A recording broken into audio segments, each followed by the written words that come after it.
Alors, commençons par les voyageurs déjà. Hein, oui, c'est une idée de génie. Ils sortent du train ou de l'aéroport. Hein. Ils sortent du train, de l'aéroport, ou parfois vous êtes à l'hôtel, vous faites votre check-out, il est midi, vous avez envie de vous promener. Faites check-out. Check-out, c'est le mot. À l'hôtel, en général, à midi, on vous demande de libérer votre chambre. C'est ça. Vous récupérez votre valise. Et si vous avez envie de vous promener, par exemple, dans la ville, à Paris, et que votre train n'est qu'à 8 heures du soir et que vous n'avez pas forcément envie de repasser par l'hôtel, comment faire? Eh bien, c'est un système de consigne de bagages, mais qu'on peut trouver partout dans la ville.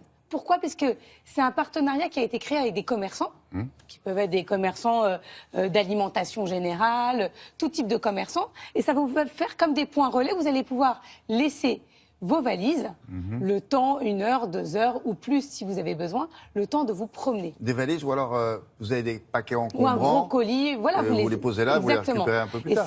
Alors, évidemment, vous ne le laissez pas à n'importe quel commerçant. Il y a une application qui géolocalise les commerçants qui sont agréés, puisque ça a été vérifié avant, pour être sûr que vos valises ou vos colis soient en lieu sûr.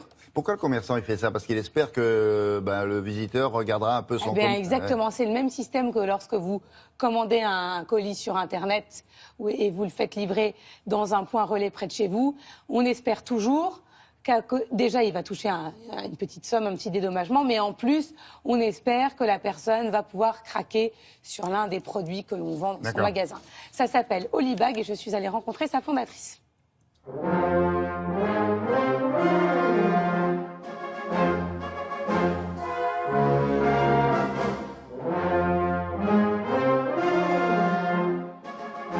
Olibag, c'est une plateforme qui permet aux voyageurs de réserver une consigne à bagages auprès de commerçants.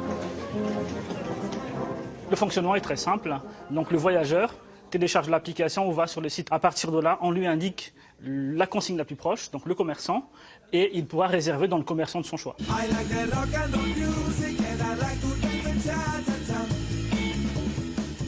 On a des hôteliers, des restaurateurs, des boutiques de vêtements et tout type de commerce comme des coordonnées, des épiceries, des choses comme ça.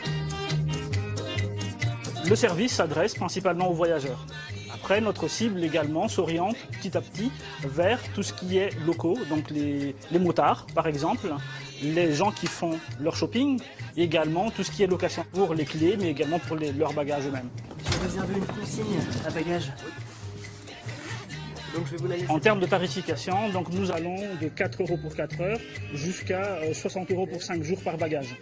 Donc on a effectivement une plage de tarification large en fonction du besoin. Super, merci beaucoup. Bon bah, à tout à l'heure alors. À tout à l'heure, bonne journée. Le commerçant perçoit une commission de 70% et le reste pour rémunérer l'équipe qui travaille sur le projet.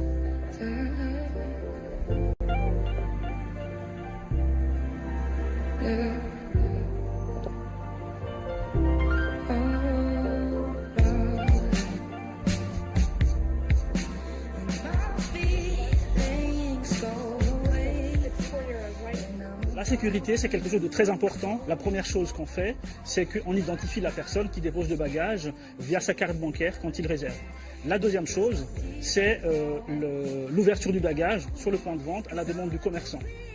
La troisième chose, c'est l'étiquetage du bagage afin d'identifier le bon bagage pour le bon client. La quatrième chose, en termes de sécurité, c'est le code ANR. Donc on délivre à l'utilisateur un code qui lui permet à la fin de retirer son bagage. Donc ce code-là est important puisque ça permet d'identifier qui a déposé le bagage et qui retire le bagage. Merci. Au revoir. Au revoir. Actuellement, sur toute la France, on a à peu près 200 points référencés. Donc on en a essentiellement à Paris et à Rouen et le reste réparti sur le territoire. Là, ça marche pour tout type qui accompagne là. Qui fait ces petits... Mais c'est les startups. Parce qu'aujourd'hui, pour se vendre, lorsque vous faites des levées de fonds ou pour vous faire connaître, vous faites des petits films qui durent 2-3 minutes pour expliquer le concept de votre start-up et qui sont assez efficaces et souvent pleins d'humour. Donc j'ai dit fondateur, pardon, excusez-moi, c'est parce que j'ai tellement envie que les femmes créent des start-up que je les vois partout. C'est le cas, non? Il y en a de plus en plus. Ouais. Ben voilà, créer une association. Oui, c'est vrai. De femmes créatrices de start-up. Voilà, vous en prenez. Déjà, il y a la journée de la femme digitale. Voilà, très bien. Donc qu'on couvre tous les ans et qu'on va encore couvrir cette année. Merci. Vive les femmes. Je peux pas vous dire le contraire, moi, ici. Hein. Elles sont majoritaires. Allez, on va maintenant...